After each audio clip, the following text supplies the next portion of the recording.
Hi everyone, this is Dr. Zeus Yamianis again, bringing you week 7 of our course on motivation and emotion. And this time I'm going to do the Ask Dr. Zeus section, where we have people's contributions, their own issues and experiences in these areas of motivation and emotion, engaging some of the questions and challenges that placed before them.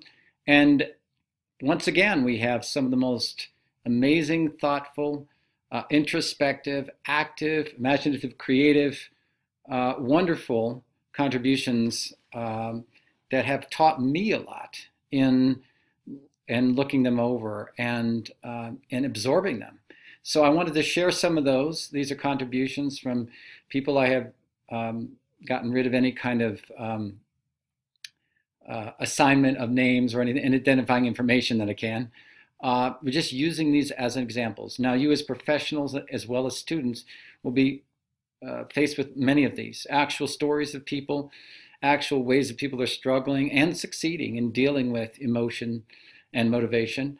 And this is a great learning community. It's a great way for all of us to learn. Stories, I have found, stories, film, and role play are basically, in my experience as an educator, the best ways for people to learn, especially when it comes to things like emotional issues. Just going through academic and intellectual exercises can provide some tools around that. But the core of really learning and moving and transforming your life and your understanding, especially of something so heart-based as emotion, really does require that we engage these issues in a very supportive, direct, and grateful way. And to share these so that we can benefit from them. And I have benefited immensely from these examples. And again, I'm very, very happy with your responses. As a class, this is just a class full of ringers and a learning community full of people who are really committed to this process. And I'm very grateful again. So let's go ahead and jump right into that. This again is Ask Dr. Zeus, week 7. Here are some examples up here. I'm just going to kind of go down through them. The persistent and challenging emotional pattern I have noticed with myself is that when someone else with whom I have associated as understanding me does something that I feel they should know directly, it makes me feel bad about myself. A person in particular, that I find myself having this dynamic of self-doubt is that of my mother, who always asserts herself in a way that makes everything she says the right way, and any way I handle things the silly way. Right, and a lot of this had to do about whether to go to school full time or not, and this person is making the case that she doesn't necessarily have to do it full time, in making her doubt, as she is saying here, making me doubt myself, my ambitions, and my strength to fight for what I want to do, giving up each time and being submissive to her will, feeling depressed shortly thereafter. I know part of this issue is my inability to get my thoughts straight when I become stressed. Now, this is a very important point because stress and emotional involvement does, by research, really impact your ability to get thoughts together. So sometimes it helps to actually organize beforehand. And that's part of what we're doing in this class, trying to help us think. Right here we have it: think, organize, anticipate, and then alleviate some of these stressful emotions so you can think more clearly, stand up for yourself, and so forth, but also do it in a way that's empathetic to their motivation, the person that you're having a conflict with. So I like this last part here. We both have the same goal for my future. That's a great way to help understand that you're on the same page, and it's a good exercise of empathy. Instead of just being angry that someone's against you and seems to be impinging on your autonomy and your self-choice and doesn't seem to be listening so well to you, being empathetic to the idea that even if they might not be expressing it in ways that you agree with, that they're actually trying to do the same goal that you are. And sometimes that becomes a great way to create conversation around the issue. Mom, I know you have the same goals I do. I know that you care about my future. I know that you're really advocating in the way that you think will help my future. But I need you to listen to me too. This has to be a collaborative understanding. I can't simply just do what you do. I'm an adult now, not just a little child. We may have had that relationship in the past, but this relationship needs to mature. And then beginning to take that as a lead to open up a way for some kind of respect and acknowledgement of your own thoughts, opinions, feelings, especially about your own future. So again, a great example, again, leading to, like she says here, or to achieving my master's degree in a way that forms more to my son's and my own life path. Again, a very reasonable effort, and a very successful, I think, engagement with the issue. Let me go ahead and just keep going on. I'm seeing if there's anything else up here that we need to really address. I think that pretty much does it. We'll keep moving on. Okay, so again, a lot of this has to do with emotional challenges and learning to deal with that. Here's another great one, okay? It has to do with insecurity meeting authority. And these are issues that tend to inflame or magnify emotional situations. While at a dinner, my brother-in-law's family began some drama because my husband is a police officer and had given someone present a ticket in the past. Again, insecurity authority kind of coming together.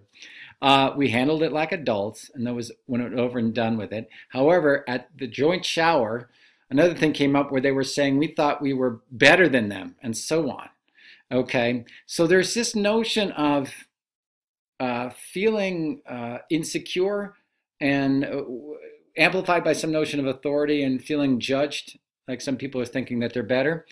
And this notion also of people banding together and judging others as a reaction to feeling judged themselves. Again, we're going to get into that with this notion of anger, because oftentimes these things can build on each other. If you feel judged, then you judge that other person back, then they feel judged, they judge the other person back, then it creates this escalation. What was nice about this example here is that there was a de-escalation in identification of what was happening and anticipation of what would maybe occur, and an understanding of an empathetic understanding of the other person's side. This is a great line here, okay?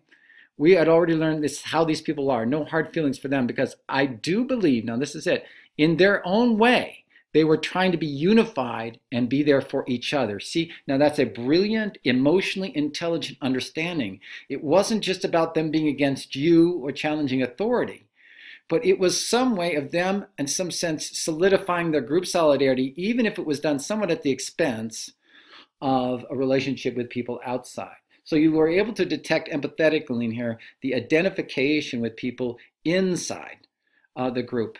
And that led, I think, or contributed to the anticipation and development of a strategy that actually helped, okay?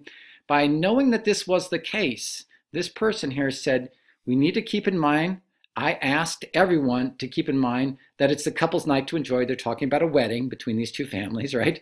And now we're all well aware that someone might say something inappropriate or hurtful. We needed to be on the lookout for that. Be aware, anticipate. This way, when someone said something or did something that could cause a scene, we just let it slide and put water on the fire instead of more fuel on the fire. Thankfully, we all did this and we all had a great night. Again, a nice example of anticipation and strategizing using emotional intelligence, even empathizing why other people are doing things that you may find inappropriate, and then moving forward to create a situation so that a marriage or an important night is not ruined. Again, if you start getting this out of this class, then I'll be a happy person. That's really what this is about, developing skills, strategies, and abilities going forward that will allow you professionally and personally and interpersonally to be much more fulfilled and successful in relationships when it comes to emotional situations. So, like I said, I like the anticipation and communication rather than letting unconscious scripts and patterns interfere with what is supposed to be a joyful moment. So that's sort of my punchline there here. Another person talks about self-esteem being a challenge here, right? That I'm treated as a child. How you're treated as a child can affect how you see the world when you get older, right? But again, being not treated as well, right? She said, even as a young adult, I had issues with wearing tighter clothes. It took me till 10 years old to start wearing clothes that fit. Took me about 5 years ago to work on getting my self-esteem up. Again, there's these past patterns in childhood. But interestingly enough, in this example, and it's true for a lot of you, even though it created some suffering when you're a child, it can also develop compassion, which is what happened here, for your future life. Said partly as a result of this is that I'm most passionate about helping children with learning disabilities. Again, by having certain things and working them out in a positive way from when you were a kid, you're going ahead and helping others, okay?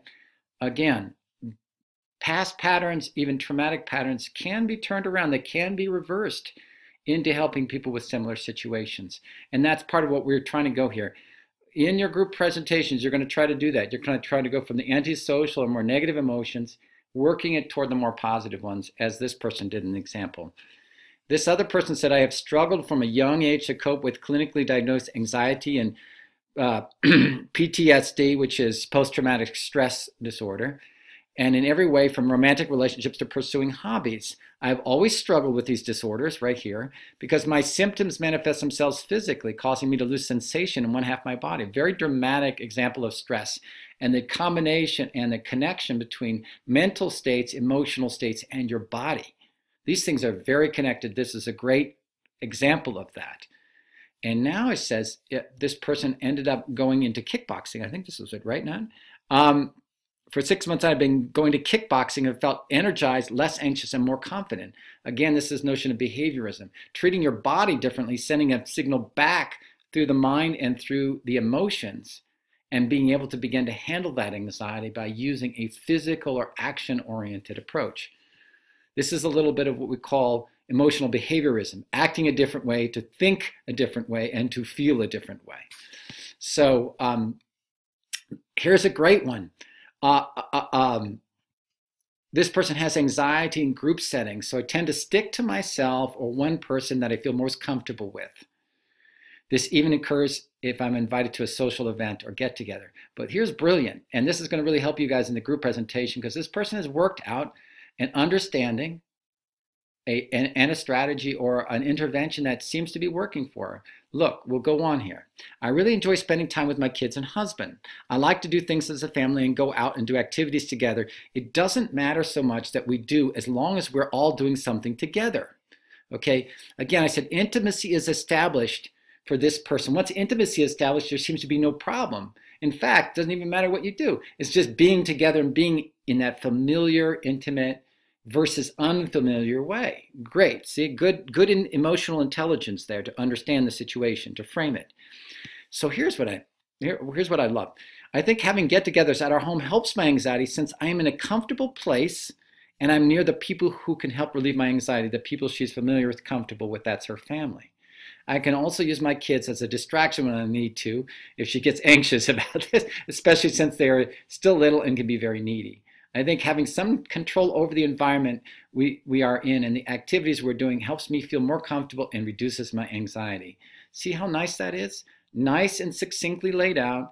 Something as simple as identifying and creatively organizing a way to work out a challenge emotionally. Again, understanding where strengths and weaknesses are, finding a way to bring them together. Now her strength, which is her family and her familiarity of her house, helps her deal with the anxieties and maybe helps her develop skills in meeting new people. Again, this kind of combination is what we're looking like here. Not to be worried about things that you struggle with, but then moving into them and finding ways to support your development in those areas. So my motivating emotional challenge antithesis, that we're right here, was that I grew up in a home where it was normal for women to do the housework and for the men to just sit down and do nothing. My dad had a macho way of thinking and never forced my brother to do any of the chores. Once when my mom had him wash the dishes and his female friend of his came to visit him, my mom opened the door and his friend saw him washing dishes. My dad yelled at my mom for opening the door and letting my brother's friend see my brother doing chores. Like that was humiliating. My mom told my dad that there was nothing wrong with that. Therefore, my dad had a very macho mentality. Since this was the case, my dad would tell me to serve my brother food if he wanted something, and it goes on. I tend to fire back at them, but the opposite of what I was asked to do. Most of the time I end up arguing with my dad about being servile to him and my brother. Okay, and here's the theme. Not only is there a sociocultural variable of sexism here, and maybe even Hispanic culture in terms of the macho aspect, and also, who knows, religion, Catholic, and so forth, that reinforces this notion that women serve men. But there's also this notion, there's also a theme here about autonomy and being asked to do something versus being forced to do something. And this one says that this is mainly because when I help someone, I do it because I want to and not because I'm told to. See, this is the issue here. Asked, that is assisting, right? That communicates need and respect when you ask someone versus forcing someone or demanding it, which inspires emotional resistance rather than emotional assistance, where there's no respect or autonomy. So again, this is the tie between emotions and motivation. Look what is motivating this person in this situation. When she's asked, she feels the desire to assist. She's motivated to assist because it respects her needs, okay, and respects her autonomy. When she's forced, that is by someone demanding something of her, she's motivated to resist because there is this lack of respect and autonomy. So again, if you were to use this understanding, emotionally intelligent understanding, you would say, listen, be very clear about asking and not expecting because you want to respect that person's autonomy, and you're much more likely to get support in what you want in terms of a relationship with someone. So great example. Let's keep on going on. I want to keep this under half an hour. So, so we're at 16 minutes and we're breezing through this. So this is good. Personally, a challenging emotional pattern is holding a grudge or seeming to ignore a situation and not wanting to talk out a situation.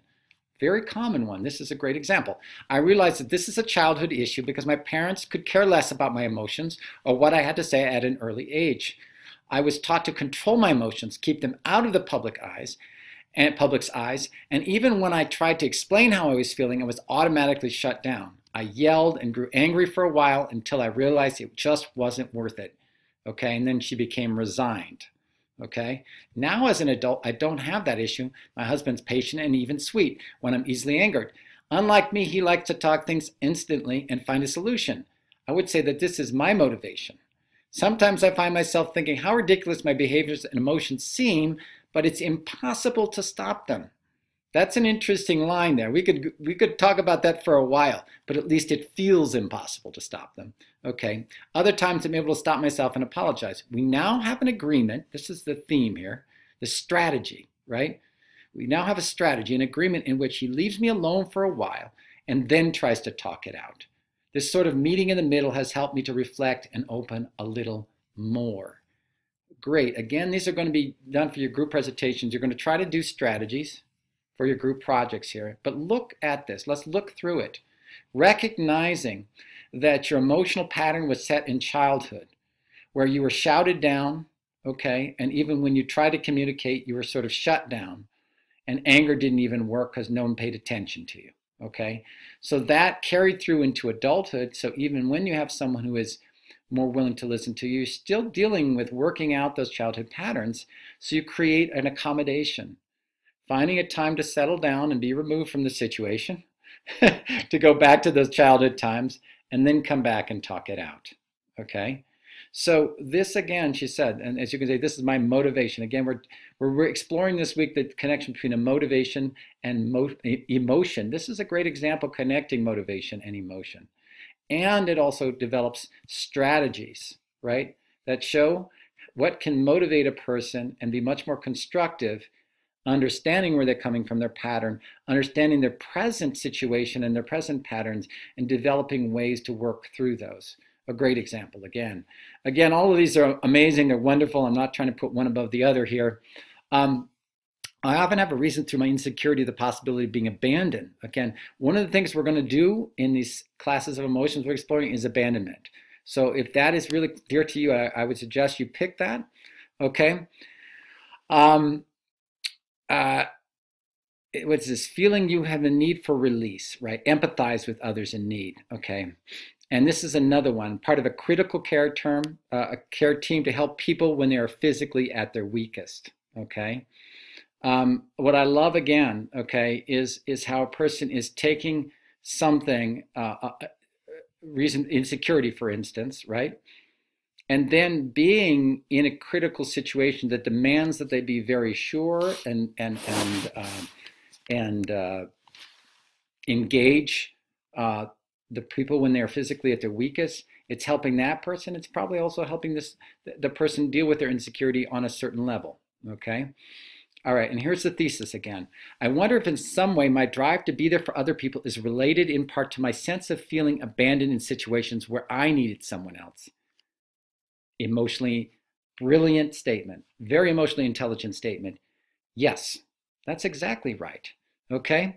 And here it says, financially I was at a loss several times and reached out to family to be berated and lectured. Emotionally, I reached out for support, for a shoulder to cry on, for encouraging words to make the stress seem worth it. I was disciplined or ridiculed instead. See, now this is the childhood. This is evidence of the childhood pattern. So it begins to ingrain itself, right? This is a very more damaging than negativity and rejection when a person is at rock bottom and you still don't support them, okay? So then there's sort of the reversal by trying to act kind with people who do really need it, using that experience, that trauma, to actually turn it around and become empathetic and provide what was not provided for you as a child. Again, a very constructive and emotionally intelligent and very compassionate way to deal with deficits rather than just stewing in them, finding ways to work through them. Very admirable, and again, great stories and great examples. Another emotion here is frustration, okay? Because I found out some bad news from someone, okay, and it wasn't communicated well or in the way that this person thought, and it created, say, it often leads to an unpleasant confrontation. And again, even there's just emotionally intelligent too, right? I was making a lot of assumptions, that the connection again between thought and feeling, right? Interpreting or praising that the reason why someone didn't tell you something is because they didn't like you, because they didn't respect you. But oftentimes, if you reference it, it's something completely different. In this case, it said that there was a good explanation for the miscommunication. She said, I was doing pretty well about sending an angry accusatory text, which was my first impulse when finding the news. I just felt frustrated, right? But ended up being able to come to terms with what was going on here as the person explained themselves. I thought this was interesting. I don't think frustration can be flipped. And I said, wait a minute, maybe not, but maybe. Acceptance is kind of the other side of frustration, being able to accept that the other people are saying and being able to accept. And here it is. The truth came out that he had tried to talk to me about it, but I kept interrupting him and talking over him. Okay, so that might have had a factor there. I still feel frustrated because in the end, I feel he did not try hard enough to communicate this important news. Again, that's kind of putting the responsibility on the other person. It's admitting your own, and it's admitting that there was something else in there, and it's certainly a different interpretation for the other person. But again, by working through these things explicitly, by honoring the other person and thanking them for at least trying and at least bringing that information forward, maybe you can work out a different communication stand where you can be, this person can be more receptive and the other person can be more assertive. That's a learning process. So, and again, I said I question the conclusion. Is there something about pausing and listening and being more receptive to facilitate the communication that would allow this person to be more successful in the communications and dealing with frustration? And this is another thing. I have had so many people say, he is making me feel, or she is making me feel X, angry, frustrated, sad. Because emotions seem to come from the outside sometimes, we don't realize that they have this internal component. And part of what we're trying to do in this class is help you really become more aware of this internal component. So you don't say he or she is making me feel. You can say he or she is doing this and is creating this response in me. Not making me, but this response is affected by all kinds of things, including your past, sociocultural variables, underlying needs and concerns, and so forth. Let me see if there's something. Um, I think I'm just going to keep going on here. I'll just go with this one. I have even been called stoic. I think it might be an ego thing as well, as uh, since I don't want to come off as a loose cannon. This is interesting. Reaction formation. Oftentimes we will concentrate on the opposite of an emotion. Like if we're angry, we'll just shut it down in order to try to manage that so we don't come off looking like a loose cannon, as this person says. It's usually a temporary thing. It's not usually a good long-term strategy. We create less conflict, but as a long-term strategy, it ends up creating its own problems because that conflict gets stuffed. Anger gets stuffed, you're not working through it. So um, again, this notion of stonewalling, shutting down, we're going to have that as part of the emotions we explore in our group stuff, our group presentation projects, and we will talk about that later. Let me just keep going on here. Okay, let's do it.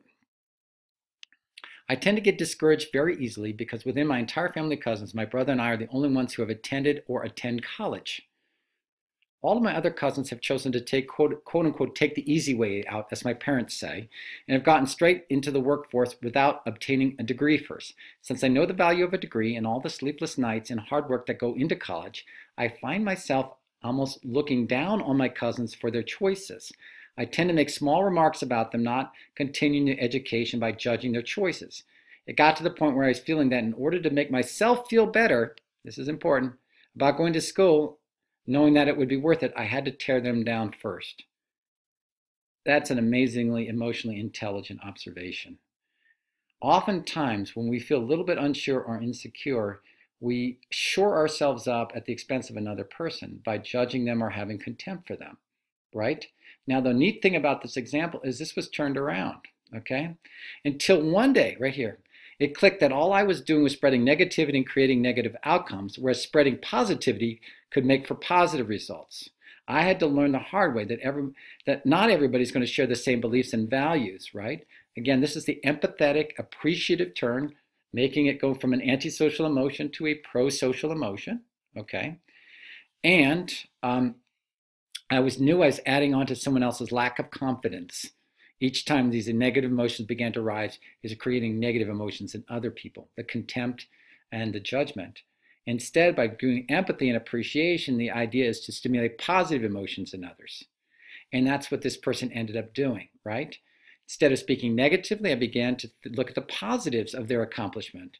Instead of saying you're not going to college, well, it's assuming or implying you're lazy, you're saying you're contributing to society, okay?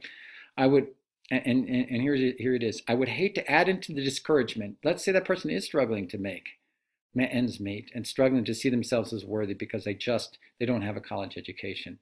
You won't want to add to that discouragement. Instead, lift them up by saying, yes, you are capable and I can help you every step of the way. Okay, again, here you're going to a joy mode of support that motivates that person and away from a contempt mode that demotivates that person. Okay, sometimes it's a little bit obvious. We catch ourselves doing things that sometimes are obvious with the second thoughts. But that's, again, part of this class. We want ourselves to be able to understand what we're catching and what we're not. So I said here, my comment was amazing analysis of the dynamic, and it leads to judgment thinking that leads to negative antisocial emotions like contempt. Again, the connection between feeling and thought, okay? Judgment leading into negative emotions, those negative emotions transferring into emotions that bring other people down or put other people down. But you can turn it around by developing a more generous and empathetic approach that can lift you and it can lift the other person. I really believe there are really only two options. There's a win-win option and there's a lose-lose option.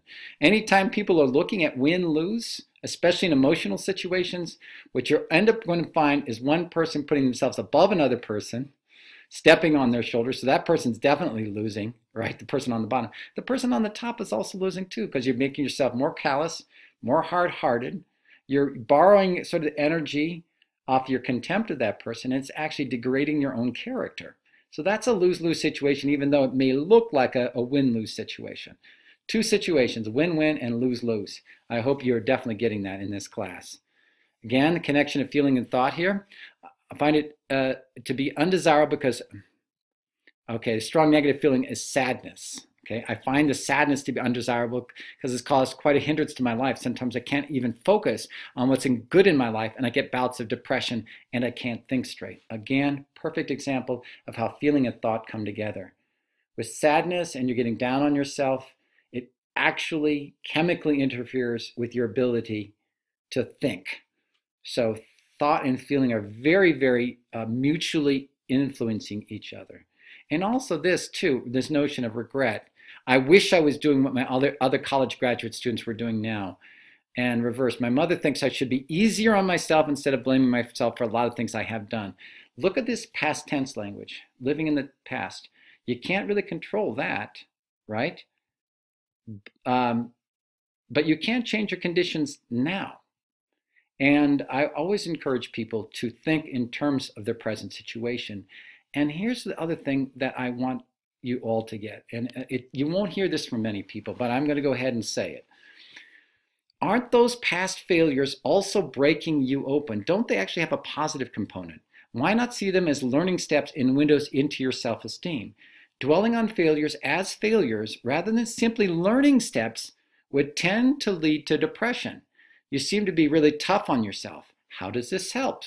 Take it from me. My second grade teacher said to me, Zeus is too hard on himself. Literally, that was actually literally it. And I would always have the dialogue in my mind that I should have known better. I had a perfectionist attitude, and this was in response to a dad and a granddad who were really hard on me. I had internalized their evaluations and dialogue. When I learned to collaboratively learn from other perspectives and my own failures, things really did reverse. In other words, when I was in graduate school and I really did get together with others who were working collaboratively, it did begin to transform my past patterns.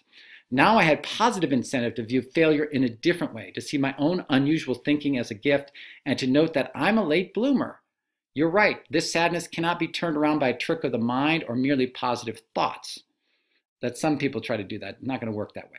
But why not view even your negative thoughts as clues rather than facts of life into how your mind and emotions have formed themselves, and then you learn from them, not as failures, but as learning steps. How do things become part of your cognitive and emotional structure? This is a good question. What internalized and natural, that is taken on as your own, right? Taking on other people's stuff as your own, or naturalized, this means you're believing that's just the way the world works rather than something that you've become accustomed to, okay? How do these interact? A lot of times we think we internalize them and we think that this is who we are. We take something on and it's happened for so long we think it's the natural way of being, and it's not. What we're doing in this class is we're questioning the internalization, we're questioning the naturalization, right? And we're trying to understand things in a more global way, rather than just a situational way. And by you giving all these stories, now you're beginning to say, oh, it's not just me. Other people are having these same struggles. I can learn from them. That's how feminism got off the ground. There were a lot of women that were in households thinking it was just them, that they were feeling depressed or not respected or not really valued. And then when feminism came out in the late 60s and early 70s with the feminine mystique, that's oftentimes what happened. It was a story that showed that, no, I'm not alone. Other people are experiencing these same kind of things. So anyway, I wanted to say too, don't ever worry about offering something like that. No doubt that I can say that I am an empath and I feel the emotions of another person like directly. You can often go in a room and feel the energy contained in it. Guys, just because I have a PhD, I truly understand that there are things that go beyond scientific materialism. Some gifts that we have cannot be easily explained. If you are an empath, and you're able to really read the energy of other people, you have a real and true gift. I encourage you to develop that with psychology, but don't be limited by psychology, especially academic psychology, okay? Because a lot of this skill, this emotional skill, goes way beyond academics. What I'm trying to do here is to help and support you in developing these skills, okay? So please feel free to share anything with me. You won't feel judgment from me, and I respect there are many other things besides academics that we want to accomplish in this class. And here it again is, I think about the confrontation before it even happens as anxiety begins to overwhelm me. Again, the combination of thought and feeling as associated with anxiety. A person worried about a situation starts thinking, creating anxiety because thinking of all the things that could go wrong. So thought creating a negative emotion of anxiety, okay? And the anxiety may be going back into feeling the negative thoughts, right? So that I'm feeling nervous, I don't think I'm going to be able to do it. Then more thoughts about it. So you see how these things can drive each other in what's called a vicious circle downward. But we're trying to make it go in a virtuous circle upward by using positive thoughts, positive feelings, and even seeing failures and negative feelings as entryways into learning rather than as failures or rather than as stains or back marks. Those ways blow you open, you know? So don't regard your feelings or thoughts that are supposedly not acceptable or negative as ultimately negative. They actually help you learn, they help blow you up, they help you make you more compassionate to other people who experience the same kinds of emotions. Use them as learning fuel. Okay, again, thought driving feeling again. I trigger my emotions from sense. It always agitates my thought and fills my mind with adverse possibilities leading to negative endings. Again, we talked about that. And trying to disrupt that negative loop downward and say, wait a minute here. Okay, I'm anxious. Well, how about that? And starting to have some humor, starting to say, okay, well, I'm anxious. Maybe I even talk to someone. I thought, I'm anxious. How can I feel a little bit more relaxed about this? And then work into it. Again, here's the thesis. By shifting my emotional distress into a collective positive outlook and not overweighing a situation or overthinking it, I can collaborate with my emotions and logical thought processing to bring me to the most beneficial and appropriate outcome from my confrontations, and forecasting more accurately for my peers and my own emotional stance. Great thesis. Again, you guys could all be emotional researchers. I mean, you've all got very high quality minds here. I'm very, very impressed. So by continuing to bring myself back to positive association and withdrawing myself from a situation or feels like the first triggers of undesired emotion that interferes with my logical implementation in a conversation, I'll hopefully form a better emotionally controlled habit of checks and balances. That's one strategy. There are many others. I hope we develop the others in this class. And finally, the last page, oh my, we're already up to 37 minutes. Well, okay, we'll be shy of 40 minutes, okay. So here we go. Here's one that's very common. Negative emotions toward weight and the way the body looks. I do not desire this emotion to the extent of which I feel it. I think it's an important emotion to have because it can stimulate change toward a more healthy lifestyle. Well, that is true to an extent, okay? But I have rarely ever heard negative emotions driving a positive outcome. I would simply say a negative emotion can apprise you of an unhealthy situation or something you want to work on. But then once you have apprised or identified it, then it's important to move into the positive notion, having pro-social, pro-body images, and then doing things like exercise, like the kickboxing, to begin to support it, going into actions that support it. Here's another one, anger toward the lack of awareness people have towards certain demographics of people, to certain ethnicities and so forth. That's a very common one, especially in today's multicultural world. This is a very honest thing to say, and it's a thesis. I cannot express gratitude for the other side's perspective. However, I can appreciate where they are coming from. You don't have to agree with the person. You don't have to empathize and say, oh, I can feel what you're feeling. You might not be able to, but you can appreciate where they may be coming from. In this sense, I'm opening myself to the other side thought processes about the idea of immigration, okay? Again, a very nice turn. Again, I'm not expecting you just to adopt and leap into someone else's shoes, but it is a good idea. It is a very good idea to at least see where they're coming from. It helps you understand, and it helps and equips you to more easily able to address. And and again, here are a couple others. Am I saying to excuse lazy or intolerant people by simply focusing on empathy and positive emotions? No. So you're not just identifying with them. If there is a nasty emotion or an unpleasant emotion or a judgmental emotion on their side, you can call them out or you can question them. and begin to draw out where they're coming from, because a lot of times it does come from insecurity. Oftentimes it does come from ignorance. But by drawing that out and not reacting it with anger, not saying that person's ignorant, you can begin to understand where they're coming from. I'm saying here it is, get at the root causes. What are the reasons for laziness? For instance, low self-esteem, not taking pride or joy in work. If these are issues, then identify them and then find ways to change the work environment or the relationship to a more congenial, more highly motivated workplace. I see this with learning styles. I've worked with learning disabled students, and I have not seen unintelligent ones, and I haven't seen lazy ones, even though they looked like that. What looked like a lack of intelligence and motivation had more to do with the teaching style and the fact that their learning style wasn't being addressed. So they lost motivation, and they looked to be less intelligent than they really were. Once their learning style was actually addressed by questioning, I do learning profiles and I engage my students in that way, then it wasn't a problem. Like one student says, there's no limit to thinking and feeling positive. I'm still stuck with the situation. You know, I'm still stuck with the situation. You might not necessarily be able to change the situation, okay? So act, though. So take the time to be emotionally intelligent.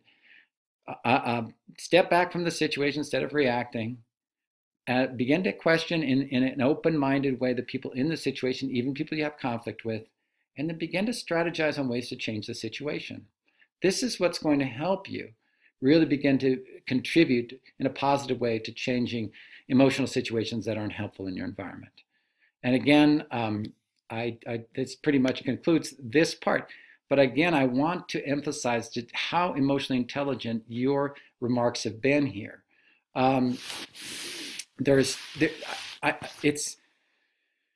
It's hard to express the gratitude that I have for what you're doing here, the vulnerability that you're showing, the amount of insight that you're bringing to this, your ability to share. This is going to go very well in your group presentation assignments because it really has to do with beginning to share and develop these antisocial or negative emotions in a more positive direction through critical analysis, creative engagement, and a real compassionate heart. So again, this is a great week. We're talking about motivations, emotions, and motivations, and this has been a great start. Again, till next week, Dr. Zeus signing out. We'll see you. Bye.